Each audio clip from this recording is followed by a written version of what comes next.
91। किस देश ने 1960 की सिंधु जल संधि IWT में संशोधन के लिए पाकिस्तान को नोटिस जारी किया? उत्तर भारत। भारत ने 1960 की सिंधु जल संधि इंडस वाटर्स ट्रीटी IWT के कार्यान्वयन पर इस्लामाबाद की अनम्यता के बाद संशोधन के लिए पाकिस्तान को नोटिस जारी किया है। Q 92। किस शहर ने Shanghai cooperation organisation (SCO) film festival 2023 की मेजबानी की? उत्तर मुंबई। शंघाई सहयोग संगठन (Shanghai cooperation organisation) SCO film महोत्सव मुंबई में एक भव्य उद्घाटन समारोह के साथ शुरू हुआ। केंद्रीय सूचना और प्रसारण और युवा मामले और खेल मंत्री अनुराग सिंह ठाकुर और राज्य मंत्री मीनाक्षी लेखी ने SCO फिल्म महोत्सव का उद्घाटन किया। Q 93। किस केंद्रीय मंत्रालय ने हाल ही में अधिकारियों को शिकायत अपीलीय समितियों ग्रीवेंस अपेलेट कमिटीज GAC के सदस्यों के रूप में कार्य करने के लिए अधिसूचित किया? उत्तर इलेक्ट्रॉनिक्स और सूचना प्रौद्योगिकी मंत्रालय।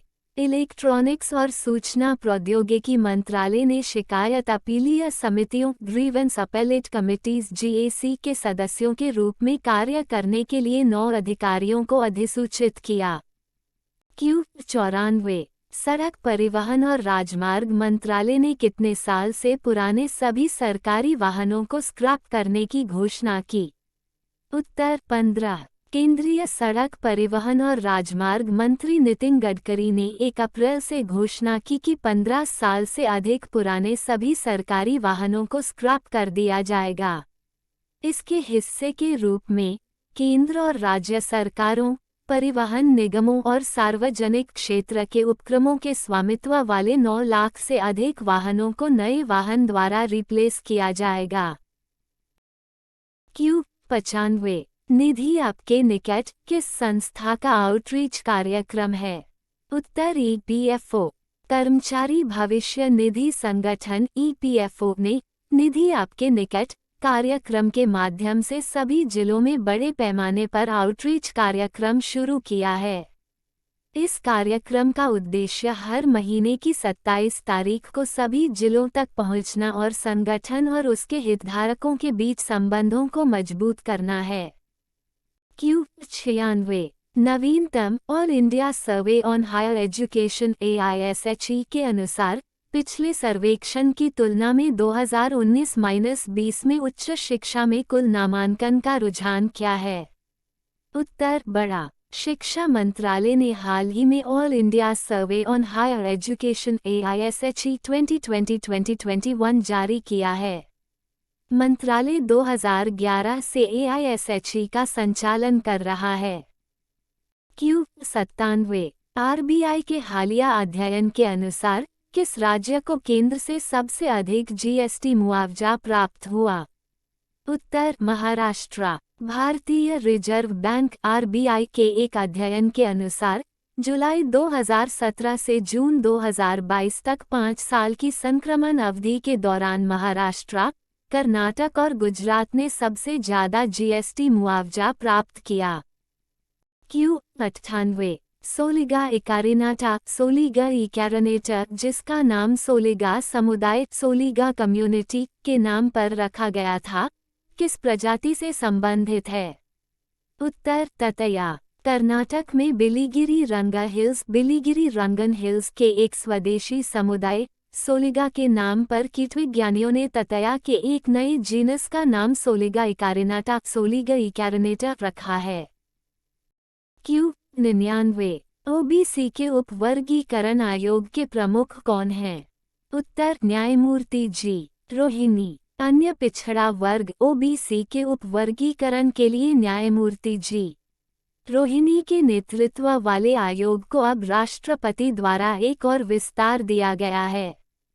केंद्रीय सामाजिक न्याय और अधिकारिता मंत्रालय ने इसकी घोषणा की। आयोग के कार्यकाल में यह 14वां विस्तार है। इस आयोग का गठन अक्टूबर 2017 में किया गया था। Q 100। कौन सी संस्था 20 point programme TPP progress report जारी करती है? उत्तर राष्ट्रीय सांख्यिकी कार्यालय।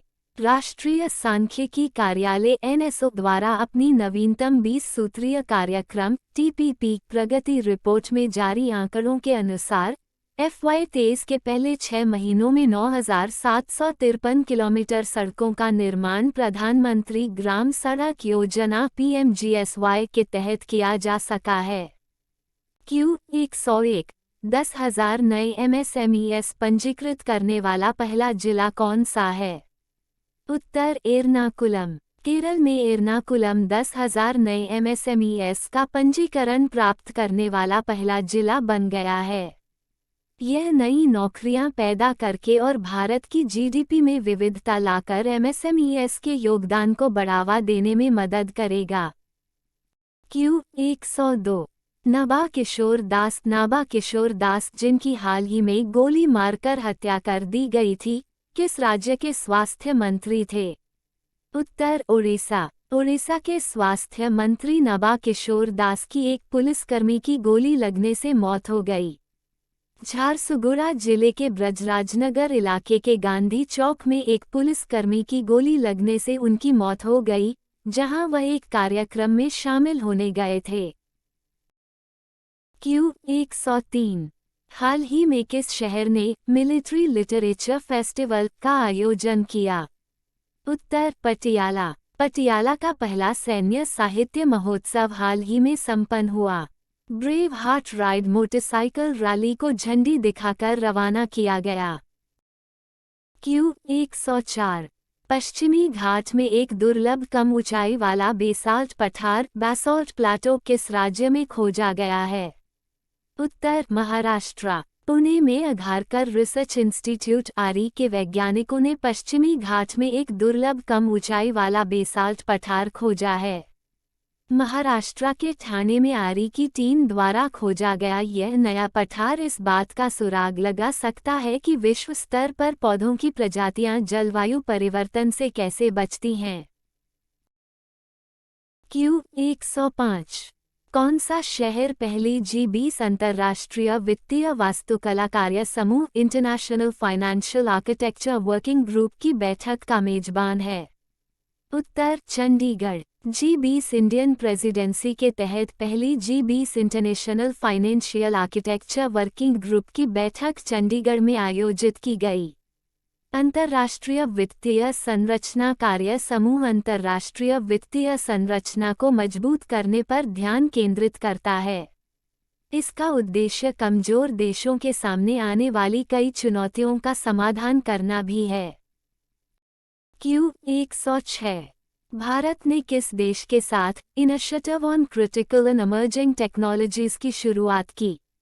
उत्तर अमेरिका। राष्ट्रीय सुरक्षा सलाहकार अजीत डोभाल ने अपने अमेरिकी समकक्ष जैक सुलिवन के साथ initiative on critical and emerging technologies की शुरुआत की।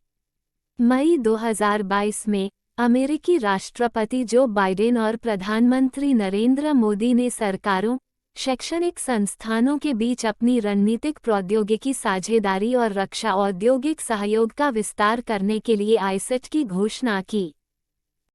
Q107 भारत के सर्वोच्च न्यायालय ने न्यायाधीशों की स्वीकृत संख्या कितनी है? उत्तर 34। भारत के मुख्य न्यायाधीश D.Y. चंद्रचूड़ के नेतृत्व में सुप्रीम कोर्ट के 5 सदस्यीय कॉलेजियम ने सरकार को 2 उच्च न्यायालय के मुख्य न्यायाधीशों को शीर्ष अदालत के न्यायाधीशों के रूप में नियुक्ति की सिफारिश की। सुप्रीम कोर्ट में अब 7 रिक्तियां हैं, जबकि इसकी स्वीकृत न्यायिक शक्ति 34 है। Q108 आर्थिक सर्वेक्षण के अनुसार 2023-24 में अनुमानित आर्थिक विकास दर कितनी है? उत्तर 6.5%। मुख्य आर्थिक सलाहकार डॉक्टर वी अनंत नागेश्वरन ने कहा कि 2023-24 में भारतीय अर्थव्यवस्था के 6.5% की दर से बढ़ने की उम्मीद है, जबकि भारत के 2025-26 तक $5 ट्रिलियन की अर्थव्यवस्था बनने की उम्मीद है। IMF ने अपने विश्व आर्थिक आउटलुक अपडेट में चालू वित्त वर्ष के लिए भारत के सकल घरेलू उत्पाद के पूर्वानुमान को 6.8% पर बनाए रखा है। Q109 किस राज्य केंद्र शासित प्रदेश ने प्रदूषण से निपटने के लिए real time source apportionment supersite launch की? उत्तर नई दिल्ली। दिल्ली के मुख्यमंत्री अरविंद केजरीवाल ने real time source apportionment supersite launch किया। यह दिल्ली प्रदूषण नियंत्रण समिति, IIT दिल्ली, IIT कानपुर और टेरी का एक संयुक्त उद्यम है। सुपरसाइट हर घंटे के आधार पर प्रदूषण के स्रोतों का विवरण साझा करेगी और साथ ही अगले 3 दिनों के लिए पूर्वानुमान भी देगी। Q110 भारतीय वायुसेना के नए उप प्रमुख के रूप में किसने पदभार ग्रहण किया है? उत्तर air marshal A.P. Singh. Air marshal A.P. Singh ने भारतीय वायुसेना के नए उप प्रमुख के रूप में पदभार ग्रहण किया है। एयर मार्शल को 1984 में भारतीय वायुसेना की फाइटर स्ट्रीम में कमीशन किया गया था। उनके पास 5000 घंटे से अधिक का उड़ान अनुभव है। यदि वीडियो पसंद आए तो चैनल को लाइक, सब्सक्राइब एंड शेयर कीजिए।